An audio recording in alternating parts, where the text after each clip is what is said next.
Bezrat Hashem, le Zohar de Yom Sheni, Parashat Vayechi, Veshachavti im avotai. Yaakov supplie son fils Yosef, s'il te plaît, ne m'enterre pas ici, dans ce pays.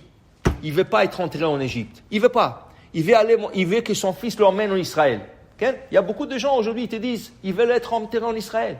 Pourquoi Yaakov veut entrer en Israël? Veshachavti im avotai. Il y a une bonne raison pour cela. Parce que son grand-père est en Israël avec sa grand-mère. Son père et sa mère, ils sont en Israël. Et sa femme déjà est en Israël. Qui est son grand-père? Abraham et Sarah. Ils sont enterrés en Israël. Et son père, Yitzhak et Rivka, ils sont enterrés en Israël. Sa femme Léa est enterrée en Israël. Alors lui, il veut aussi être enterré en Israël parce qu'il a acheté un caveau, Marat HaMachpelah. Et Esav, il a essayé de lui prendre, il lui a payé une somme énorme. Rachid dit, tout l'argent qu'il a fait pendant 22 ans, il lui a payé à Esav. Tu imagines la fortune? Une fortune colossale. Il a fait pendant 22 ans. Pourquoi? Il a dit, ce caveau, cette place en Israël, ça vaut plus que l'or du monde en entier. Il lui a payé une somme folle pour être enterré en Israël, à son frère. Et quand même, ce rachat, il est venu contester. Le jour de l'enterrement, il est venu contester. Non, c'est à moi. Quoi? Notre père, il t'a donné une fortune? Non, c'est pas vrai. C'était une dette qu'il me devait. Regarde ce ramaï. Qu'est-ce qu'il a fait, le petit-fils, Hushim ben Dan? Il lui a coupé la tête à Esav. Il lui a coupé la tête. Pourquoi? Parce qu'il était sourd. Il était sourd. Hushim ben Dan, il était sourd. Et il voyait que l'autre, il parle avec les mains. Comme ça. Et il voit que le grand-père, on ne le laisse pas. Il avait un bâton, il est venu en arrêt de lui, zdaf, avec un baseball bat, bah, il lui a coupé la tête. Il dit, comment, tu es fou? Mon grand-père, tu ne le laisses pas être enterré ici. Il lui a coupé la tête. Okay? Alors ici, il te dit ici que Yaakov, il dit à Yosef, s'il te plaît, ne m'enterre pas dans ce pays. Emmène-moi en Israël. Okay? Rachi emmène trois raisons pourquoi il ne voulait pas être enterré là-bas. D'abord, il a déjà prévu le 10 plaies. Et la troisième plaie, qui est les poux, Kinim, vont sortir de la terre. Il dit, moi, ma chair, elle va être mangée par les poux, jamais de la vie. En Israël, vite. Non, on ne dire pas ici. Deuxième, il ne voulait pas que les Égyptiens le prennent comme un dieu. Regarde au Maroc, le Marocain, ils adorent nos saints. Okay? C'est des goïms qui vont les pèleriner, Rabbi David Ben Moshe, Rabbi David Baruch, Rabbi Haim Pintoy, ils adorent le saint.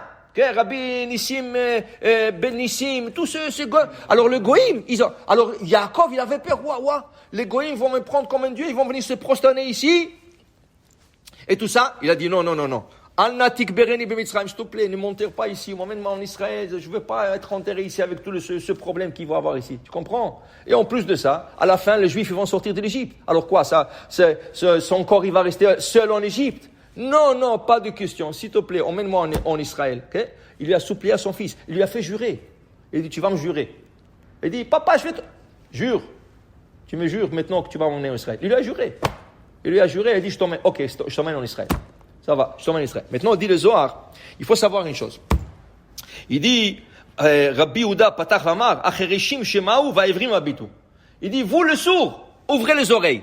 Et vous les aveugles, ouvrez vos yeux. Ça, c'est un verset dans Isaïe, Ishayahu. De qui il parle? Quel sourd? Quel aveugle? Il dit, non, le sourd, les gens qui ne veulent pas écouter. Il y a des fois des gens que tu veux leur dire quelque chose. Non, on ne parle pas de ça. Il y a des gens, regarde, qu'est-ce qui t'est arrivé? Non, je veux pas voir, Vas-y, tu es hiver, tu es aveugle, tu vois pas qu'est-ce qui est arrivé à cette personne. Et tu es sourd, tu n'as pas entendu qu'est-ce qui est arrivé à cette personne. Il y a des gens qui veulent pas savoir, pour pas voir. Okay? Il dit, Lama, ouvrez les yeux, apprends de la vie, regarde qu'est-ce qui est arrivé, ouvre les yeux, les oreilles. Tu as entendu qu'est-ce qui est arrivé? Ouvre les oreilles. Okay? Alors il y a qui veulent pas. Okay? Pourquoi? Il dit, Isaïe, le Zohar, il te dit, parce que, à la fin, comment tu vas vivre? 120 ans maximum, après 120 ans, tu sais qu'est-ce qui arrive? Tu as vécu 80 ans. Il y a Akash Baruch Hu, il te dit, qu'est-ce que tu as fait pendant 80 ans? Qu'est-ce que tu as fait? Okay? Alors il te dit, tu sais, toi tu as vécu 80 ans, mais en vérité tu as vécu 25 ans. 25 ans? Comment 25 ans?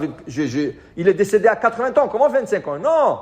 Si je ramasse tout le jour que tu as fait des mitzvot, c'est rien que 25 ans. Le jour que tu as été à la synagogue, tu as été kippour à la synagogue, tu es parti le matin à la synagogue, tu as fait des mitzvot, tu es parti ici, tu as fait un mariage, tu as fait ça. Tout ça, ça se ramasse en 25 ans. Ça veut dire après 80 ans, tu as vécu rien que 25 ans. Alors Abraham, c'est écrit chez Abraham, Avraham Zaken Babayamim. Abraham a vécu 175 ans, mais il est venu avec tout ce jour devant Akadosh Baruch Hu. Il dit voilà, tout le jour, jour par jour, ils sont remplis. Alors dis le Zohar, sache une chose. Dans ce monde, tu te prépares une robe dans l'autre monde.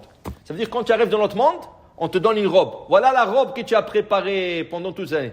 Et du coup, tu vois dans la robe des trous. Moi, c'est pourquoi elle est trouée cette robe? Ok, il y a des gens qui vont dire c'est à la mode, comme le jeans. Tu payes pour le trou de jeans, d'accord? Il y a des gens qui payent pour le trou de jeans. Mais là-bas, il n'y a pas de trou. Là-bas, il faut que tu sois, mon ami, speak and span. Il faut que tu sois bien habillé. Alors tu arrives et tu as des trous. Moi, c'est ce trou. Non, ce jour-là, tu n'as pas fait des mitzvot, il y a un trou là-bas. Et l'autre jour, tu n'as pas fait, mais il y a un trou ici, il y a un trou ici.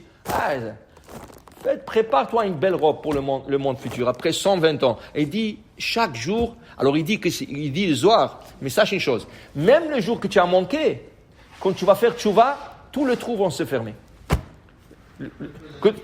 Tous les jours vont se fermer avec la tchouva que tu vas faire. Alors ça veut dire qu'une personne doit faire toujours tchouva, Torah ou Maasim Tovim. Baruch Adonai Le'olam, Amen ve Amen.